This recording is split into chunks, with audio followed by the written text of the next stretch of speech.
Welcome to Kenton's videos. Enjoy the video. You start by installing the latest POV camera app and granting camera, microphone, and storage access so recording works reliably. Once done, mount or position your device to achieve the intended point of view.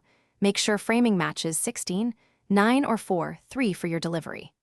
Next, enable location and orientation sensors if you want stabilized metadata and smoother horizon corrections. While you're here, tap through the main settings to confirm resolution and frame rate before you record, so you avoid quality surprises.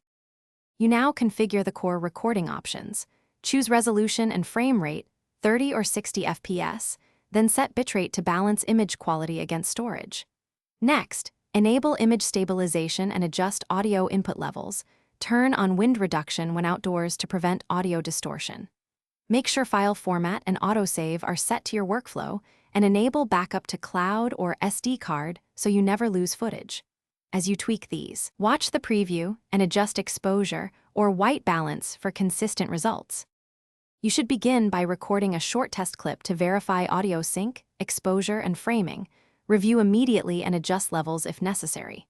When satisfied, record your full take, then trim and tag key moments before exporting using presets that match your destination. Make sure to select appropriate compression and resolution for fast sharing. If something goes wrong, app crashes, audio missing, or drift, restart the app, verify permissions, free up storage space, or recalibrate the orientation sensors. That single troubleshooting tip fixes. Thanks for watching. Consider subscribing if we helped you.